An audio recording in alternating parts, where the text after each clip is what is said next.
दर्शकबिन नमस्ते। T20 फर्मेटको T20 world cup cricket अहिले इन्डिया र श्रीलङ्कामा जारी रहेको छ र यस T20 वर्ल्ड कपको महाकुम्भमा नेपालले पनि भाग लिइरहेको छ।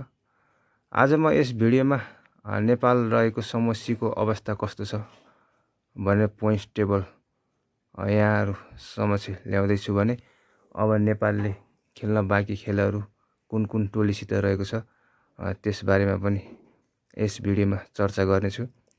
भिडियो अन्तिम समयसम्म हेरेर साथ दिनु होला। यदि भिडियो मन परेमा लाइक शेयर तथा सब्स्क्राइब गर्न नबिर्सनु होला। समूह सीमा रहेको नेपालको ग्रुपमा इङ्ल्यान्ड, वेस्ट इन्डिज, इटाली र स्कटल्यान्ड रहेका छन्। नेपालले एक खेल खेलिसकेको छ इङ्ल्यान्ड विरुद्ध, जुन नेपालले 4 रनले हार्न पुगेको थियो। त्यस्तै वेस्ट इन्डिजले स्कटल्यान्ड विरुद्ध खेलिसकेको छ र उसको 2 अङ्क रहेको छ। त्यस्तै स्कटल्यान्डले 2 खेल खेलिसकेको छ वेस्ट इन्डिज र इटाली विरुद्ध, उसको पनि 2 अङ्क रहेको छ। 1 मा हार र 1 मा जित निकालेको थियो। त्यस्तै इङ्ल्यान्डको पनि 2 अङ्क रहेको छ भने नेपाल र इटालीको कुनै पनि अङ्क रहेको छैन। इटाली अन्तिम स्थानमा रहेको छ भने नेपाल ग्रुपको 4औं स्थानमा रहेको छ। यसरी पोइन्ट्स टेबल हेर्दा वेस्ट इन्डिज, स्कटल्यान्ड र इङ्ल्यान्डको समान 2-2 अङ्क भए पनि वेस्ट इन्डिज नेट रन रेटको आधारमा पहिलो, स्कटल्यान्ड दोस्रो र इङ्ल्यान्ड तेस्रो रहेका छन्। नेपाल कुनै अङ्क नभएको 4औं र अन्तिम स्थानमा रहेको छ इटाली। अब नेपालले 3 वटा खेल खेल्न बाँकी रहेको छ, इटाली, वेस्ट इन्डिज र स्कटल्यान्डसित।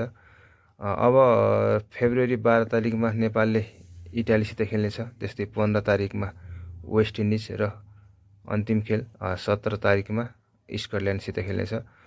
अब नेपाल यदि सुपर 8 मा पुग्ने हो भने नेपालले सबै खेल जित्नु पर्नेछ। यदि 2 खेल मात्र जितेको खण्डमा अरुको हार जितमा निर्भर रहने हुँदा नेपाल यदि सुपर 8 मा पुग्ने हो भने बाँकी रहेका 3 खेल जित्नुपर्ने हुन्छ।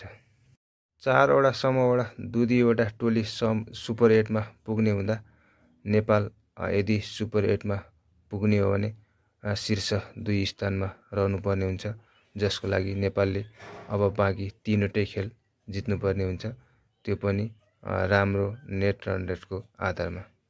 आफ्नो पहिलो खेलमा इङ्ल्यान्डसित 4 रनको 0 अन्तरले हारे पनि विश्वमाझ आफ्नो खेलको प्रशंसा कमाउन सफल नेपाली टोलीको मुख्य टार्गेट पनि अब वेस्ट इन्डिज रहनेछ।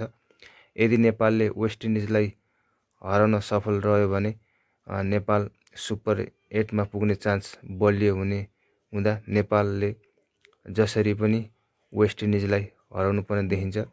यदि नेपालले इङ्ल्यान्ड विरुद्धको खेल वेस्ट इन्डिजसँग पनि जारी राख्यो भने नेपालले वेस्ट इन्डिजलाई नहराउला भन्न सकिँदैन। यसअघि पनि वेस्ट इन्डिजलाई हराइसकेको छ T20 फर्मेटमा। यदि नेपालले इङ्ल्यान्ड विरुद्ध जुन लयमा खेलेको थियो त्यही लय कायम राखेर खेल्न सक्यो भने नेपाल सुपर 8 मा नपुग्ला भन्न सकिँदैन।